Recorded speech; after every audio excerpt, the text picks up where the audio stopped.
Merci d'être avec nous sur Canal Congo Télévision pour vous informer. Comme vous le savez, la secrétaire générale de la francophonie, Louise Mushikiwabo, ne sera pas présente à Kinshasa pour prendre part au 9e jeu de la francophonie. Elle sera représentée par Caroline Sainte-Hilaire, administratrice de l'EIF.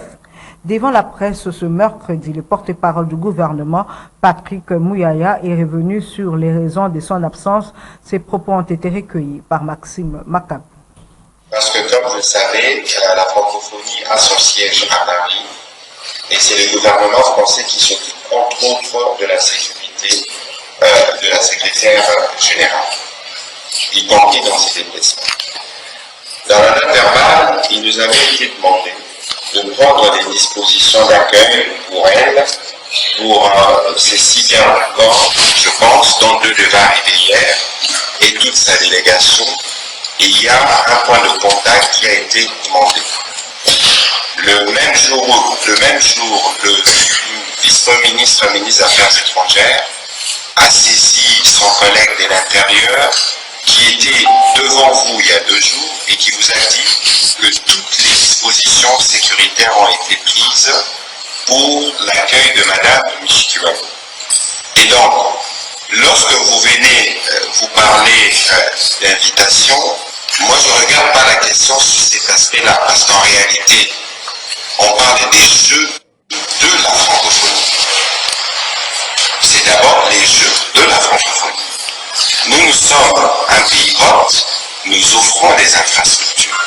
Et donc, Madame Zéina, qu'on a baptisée Kinoise ici, est venue pratiquement s'installer pour suivre de près. Alors, est-ce qu'il faudrait, alors que vous organisez votre propre cérémonie, vous faire inviter? Je pense que s'il y a bien quelque chose que nous voulons éloigner dans l'esprit de ces jeux, c'est cette forme de politisation. Et donc, si dans les chefs de Madame la secrétaire générale, il y a des motivations de cet ordre qui l'empêchent de venir finalement remplir sa part de responsabilité, moi je suis heureux de partager le podium avec Madame Caroline Saint-Hilaire.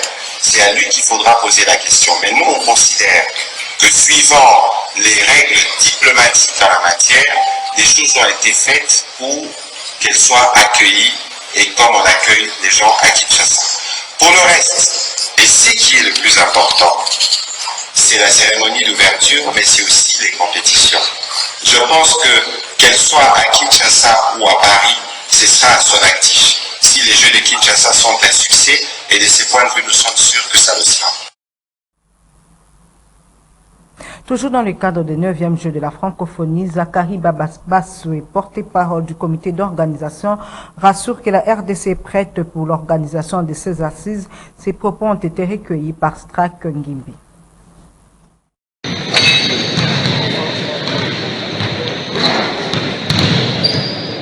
À 2 jours du coup d'envoi des 9e Jeux de la francophonie qui se dérouleront du 28 juillet au 6 août 2023 à Kinshasa, capitale de la République démocratique du Congo, les porte-paroles des CG, Zachary Babasoué, rassurent l'opinion nationale et internationale que la RDC est non seulement prête, mais aussi engagée pour organiser ces tournois. Il a notamment confirmé que les infrastructures sont prêtes, les athlètes aussi, et la sécurité avant, pendant et après ces événements sportifs et culturels sera également assuré. Il invite donc les Kinois de venir en masse prendre part à ce jet pour soutenir les différents léopards de la RDC. Il est vrai que nous avons connu beaucoup de retard, que ce soit dans le domaine de la préparation de l'exécution des travaux, mais à ce jour, avec l'ensemble de 3600 jeunes qui sont arrivés déjà à Kinshasa, il reste 40 seulement, pour ceux qui étaient annoncés, avec toutes les délégations qui les accompagnent, sont tous à Kinshasa. En ce qui concerne la République démocratique du Congo, le gouvernement qui a non seulement sorti l'argent pour les infrastructures, a également sorti l'argent pour la préparation, et maintenant nous sommes dans la phase de l'exécution. C'est vrai que les gens anticipent, c'est comme si les jours de la fête n'étant pas là, qui va porter le marié ou la mariée. Je voudrais assurer aux gens que toutes nos équipes vont prester en tenue aux couleurs nationales parce qu'il s'agit de léopards. Dans 9 disciplines, je rappelle, sportives et 11 disciplines de concours culturels, c'est le drapeau du Congo qui sera hissé. Et je voudrais terminer en demandant à tous les Kinois, ou à tous les Congolais qui le peuvent, ou les étrangers qui le peuvent, d'être ce vendredi 28 juillet à partir de 14h au Stade des Martyrs pour la grande cérémonie d'ouverture qui qui est faite avec un soubassement congolais pluridisciplinaire et culturel. Je voudrais rassurer ici la population de Kinshasa et tous ceux qui sont venus nous voir, nous rendre visite et participer à ce jeu, que des dispositions drastiques ont été prises au niveau du ministère de l'Intérieur et même du ministère de la Défense, de telle sorte que rien ne vienne perturber la quiétude des athlètes et des culturels qui sont venus à Kinshasa.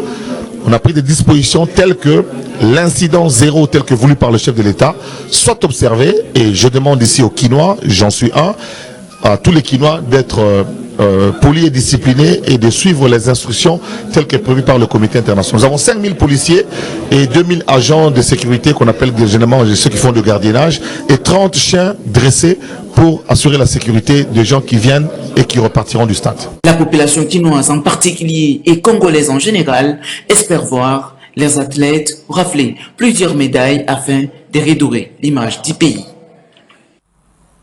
Le vice-ministre de la Défense nationale et ancien combattant, Sami Adoubango, a effectué ce mercredi dans la matinée une visite de travail au Poul Malebo dans la commune de Lancelé pour s'enquérir de la situation réelle des travaux de construction des villas de retraite pour les officiers supérieurs des forces armées de la République démocratique du Congo. Reportage Maxime Makabou et Gisèle Itoko. C'est une visite de travail que le vice-ministre de la Défense nationale et ancien combattant Sami Adoubango a effectué ici au Poul Malebo dans la commune de Lancelé. Ici est rendu pour s'enquérir de la situation réelle de travaux de construction des villas de retraite pour les officiers généraux et supérieurs des forces armées de la République démocratique du Congo. À l'inauguration de ce projet par le chef de l'État le 2 juillet 2022, 30 villas sur les 190 attendues ont été livrées et quelques-unes déjà occupées. Le vice-ministre Sami Adoubango a saisi cette occasion pour visiter le tout premier occupant de ces villas, le lieutenant-général Mouyama. Ce dernier s'est estimé honoré par l'autorité et a appelé ses collègues à venir occuper leurs villas dans cet environnement sain et idéal, digne des patriotes qui ont servi la nation. Sur l'instruction du VPM à mission, il m'a mandaté de faire cette descente pour me prévenir de la situation générale de ce projet. J'ai fait la ronde, j'ai vu les réalisations, j'ai échangé avec le DG de l'entreprise ainsi que la chargée des finances. J'ai eu une très bonne opportunité de partage avec le premier occupant d'une villa de 5 chambres.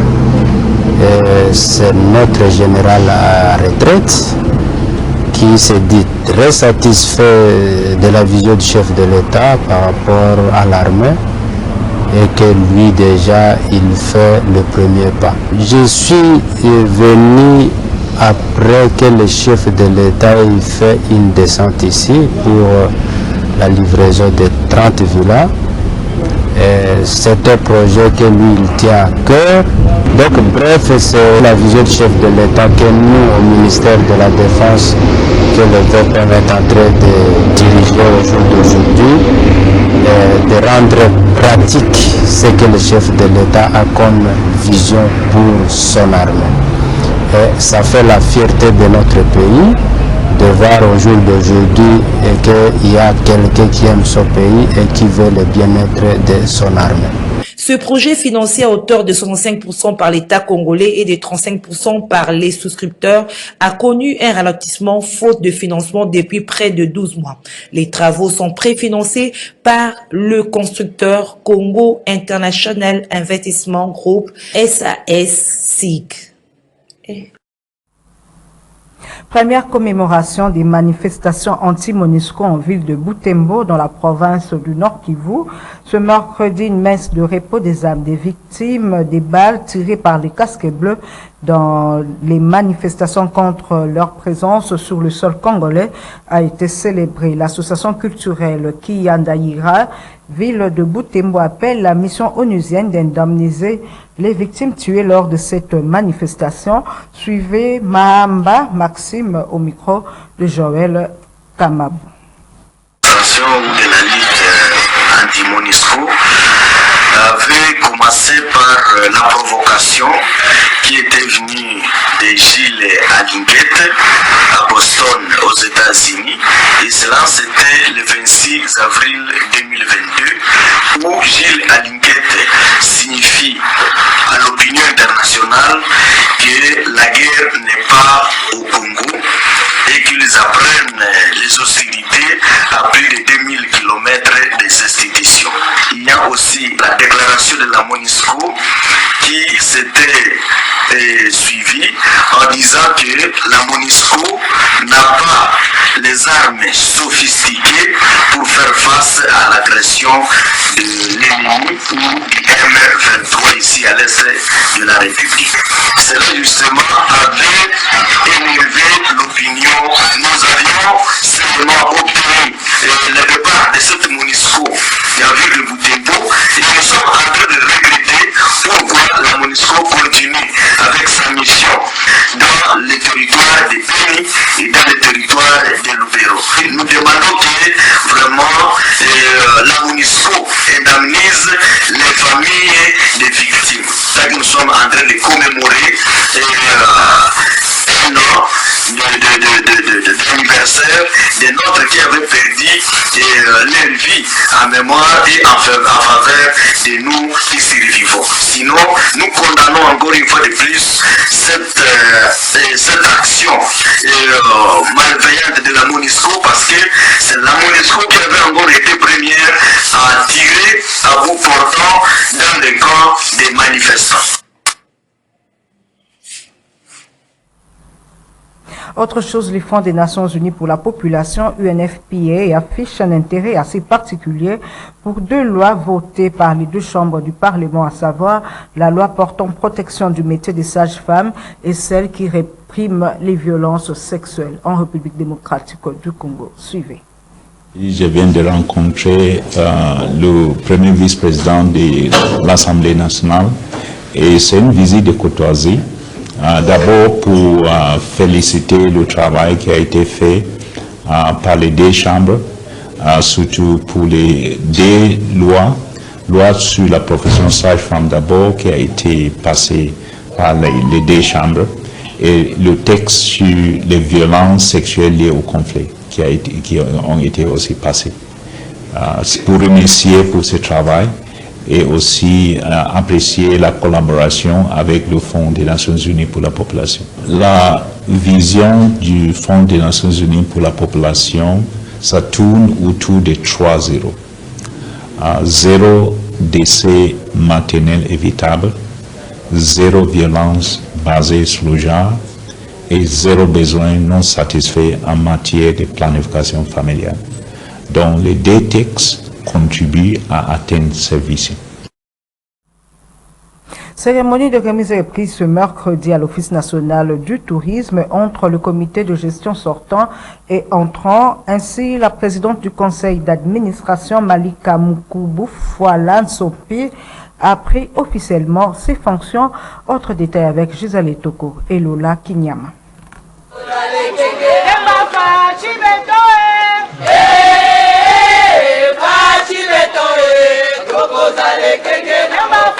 C'est à travers cette cérémonie que le comité de gestion sortant de l'Office national de tourisme a cédé le bâton de commandement au comité de gestion entrant. C'était donc la remise et reprise entre le conseil d'administration et la direction générale sortant et entrant. Ainsi, à la présidence du conseil d'administration de l'ONT, c'est Malika Mukubu Fouala Ntsompi qui a pris le fauteuil afin de conduire cette noble mission à l'Office national de tourisme.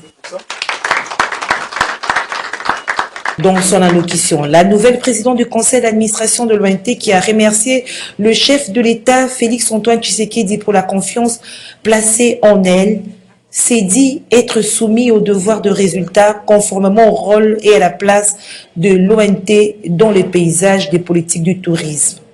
D'où la PCA Malika Mukuba Fouala Ntsompi d'appeler à la solidarité et l'unité de tous les cadres et personnels à établir une relation de travail basée sur la confiance, la compétence et le professionnalisme. La cérémonie d'aujourd'hui, qui a été la remise et reprise entre le conseil d'administration sortant et entrant et la direction générale sortante et entrante, s'est très bien déroulée.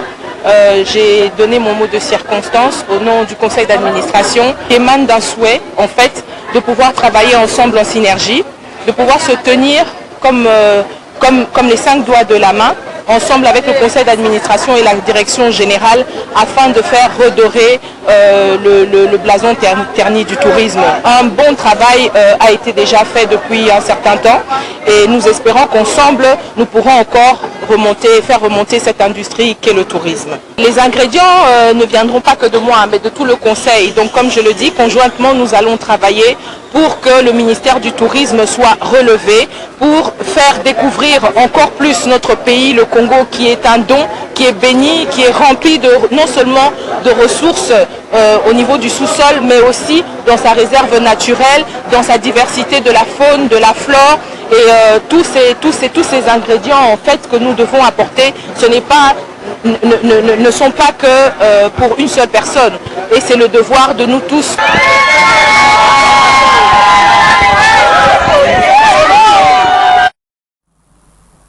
L'hôtel de ville de Kinshasa a appelé ce mercredi 26 juillet 2023 l'idée de Martin Fayulu de reporter sa marche prévue pour ce samedi 29 juillet 2023. À en croire Gentini Ngobila qui les a conviés à une séance de travail, déclare considérer que l'itinéraire s'étend sur une zone neutre. Nous y reviendrons. Une session d'information à l'intention des professionnels des médias a été organisée ce mercredi par le programme élargi de vaccination avec l'appui de l'UNICEF, centré sur la lutte contre la poliomyélite qui concerne les enfants de 0 à 5 ans, interviendront du 28 au 29 juillet 2023 dans 11 provinces de la RDC, entre autres Kinshasa, Kwilu, Maïndombe, Nord et Sud du Bangui. Les professionnels de médias sont appelés à jouer pleinement leur rôle en véhiculant la vraie information à travers différents canaux de communication. Reportage. À travers cette session d'information organisée par le programme élargi de vaccination à l'intention des professionnels des médias avec l'appui de l'UNICEF, centré sur la vaccination contre la poliomyélite concernant les enfants de 0 à 5 ans en RDC. Il était question pour les organisateurs de sensibiliser les chevaliers de la plume à jouer pleinement leur rôle qui consiste à véhiculer la vraie information à travers différents canaux en vue d'éliminer les zones d'ombre tel que l'explique Dr Lusamba Kabamba, coordonnateur de l'initiative mondiale pour l'éradication de la poliomyélite. Voilà pourquoi on insiste sur la sensibilisation, on insiste sur la prévention. Et on le dira toujours, il y a le nombre de doses minimum à prendre, minimum 3 doses pour la polio. Mais il n'y a pas de dose maximum. À chaque opportunité, il faut prendre le vaccin. Le virus de la poliomyélite qui se transmet par voie féco-orale endommage les nerfs importants tout en créant la paralysie, soit des membres supérieurs ou inférieurs, se manifeste par des fièvres, fatigue, maux de tête, vomissements, des douleurs et affaiblissement au niveau des membres. Cette maladie ne peut être prévenue qu'à travers la vaccination avec le VPO par voie orale sous forme de gouttelettes ou au VPI par injection par un agent de santé qualifié. Dr Elisabeth Mukamba, coordonnatrice nationale des centres des opérations d'urgence polio, parle des conséquences de la poliomyélite. Un autre élément important que nous voulons souligner, c'est que entre 2017 et 2023 aujourd'hui, nous avons eu un total de 869 enfants qui ont développé la paralysie. Et sur ces 860 enfants, partant seulement de 2022 à 2023, on a notifié 116 enfants qui ont développé la paralysie, donc qui ne pourront plus jamais remarcher, à moins d'un miracle du Seigneur. Renforcer la vaccination de routine, la surveillance épidémiologique et l'organisation des campagnes de vaccination contre ces virus sont là les stratégies mises en place pour permettre aux enfants concernés par cette tranche d'âge de compléter leur calendrier vaccinal. 27 millions d'enfants sont ciblés à travers les journées nationales de vaccination qui vont se dérouler du 27 au 28 juillet 2023. Le Front des Nations Unies pour l'enfant UNICEF a tenu un point de presse le lundi en collaboration avec le collectif des pédiatres axé sur la vaccination contre la poliomyélite, cela en prélude du lancement officiel de la campagne de vaccination contre ces virus dans quelques provinces de la RDC. À cette occasion, les pédiatres ont été appelés à encourager les parents à faire vacciner leurs enfants. Héritier Toubilando signe ce reportage. C'est en prélude du lancement officiel de la campagne de vaccination contre la poliomyélite dans quelques provinces de la RDC que l'UNICEF a organisé en collaboration avec le collectif des pédiatres cette rencontre avec la presse. Différents intervenants ont fait savoir que la RDC organise un passage de riposte vaccinale avec un vaccin polio oral dans 519 zones de santé du pays en 2 blocs. Le premier qui intervient du 27 au 29 juillet 2023 cible 11 provinces à savoir Kinshasa, Congo central, Kwilu, Équateur, Kwango, Maïndombe, Mongala, Tchouapa, Nord et Sud-Ubangi. Le deuxième bloc comprend les 15 provinces restantes dont la campagne est prévue du 10 au 12 août 2023. Le Congo-Kinshasa, avec l'appui de ses partenaires, s'est engagé à stopper la progression de ces virus et c'est dans cette optique que des journées nationales de vaccination seront organisées à l'intention des enfants de 0 à 5 ans. La présidente de la Société des pédiatres s'exprime en ces termes. Alors comme société savante, comme pédiatre, nous sommes toujours confrontés aux maladies des enfants. Nous sommes en contact permanent avec les parents d'enfants. Nous sommes en contact permanent avec la communauté. Donc nous sommes là pour sensibiliser surtout les parents et la communauté pour qu'ils puissent amener les enfants à se faire vacciner contre la polio afin que nous puissions arriver à l'éradication de la. De son côté, Dr Elisabeth Mukamba, coordonnatrice nationale des centres et des opérations d'urgence polio, explique pourquoi les pédiatres ont été associés à cette rencontre. Lorsque les agents de santé ou les agents vaccinateurs passent dans les maisons, ils se réfèrent aux pédiatres pour savoir si effectivement c'est une activité du ministère de la Santé, s'ils peuvent faire vacciner les enfants. Et les pédiatres avec qui nous travaillons, qui au quotidien s'occupent de nos enfants, ayant été sensibilisés, portent ce message. Donc nous avons obtenu leur engagement qu'ils ont déjà acquis, que nous avons déjà acquis. Nous avons encore renforcé cet engagement-là pour que le message sur les bienfaits de la vaccination. Parce que la vaccination, c'est une intervention préventive. La poliomyélite, dès qu'un enfant développe la forme symptomatique de la poliomyélite, il devient paralysé à vie. Pourtant, il existe un vaccin efficace qui permet d'éviter la survenue de cette paralysie-là. Pour la réussite de la dite activité, chaque partie prenante est appelée à mettre la main dans la pâte. Les professionnels des médias sont appelés par exemple à se documenter sur la lutte contre ce virus et sur les campagnes en cours et participer à l'écoute sociale en suivant et reportant des cas de rumeurs et en contribuant à diffuser l'information juste et correcte.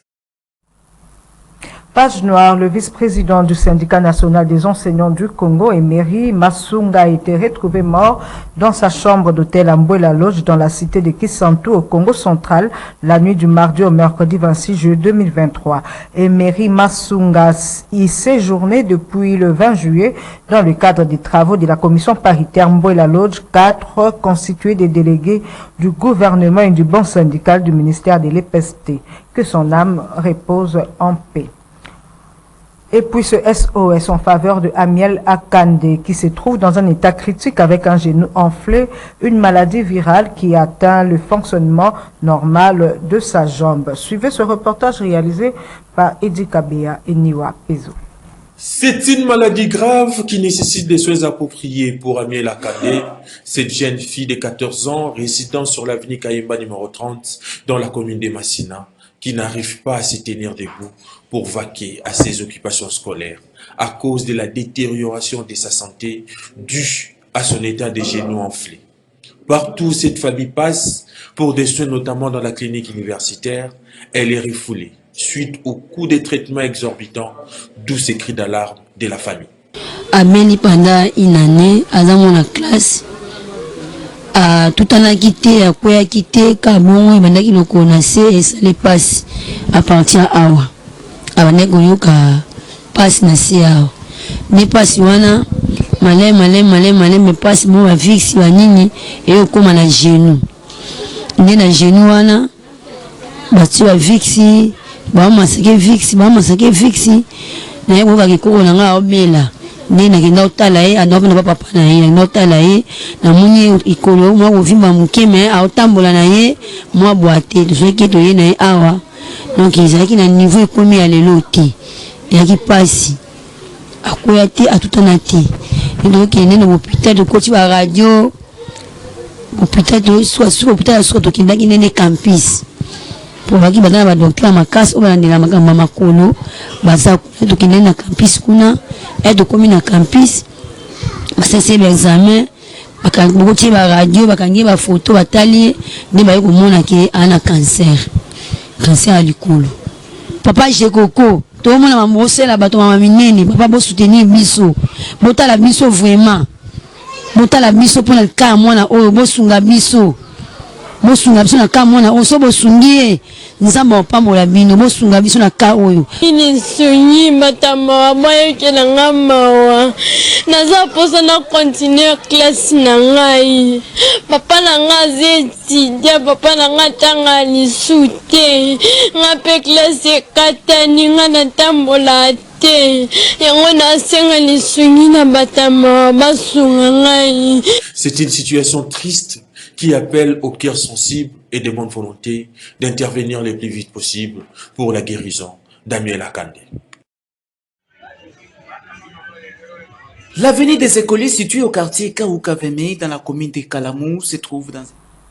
Ainsi s'achève ce journal sur Canal Congo Télévision. Merci de votre particulière attention.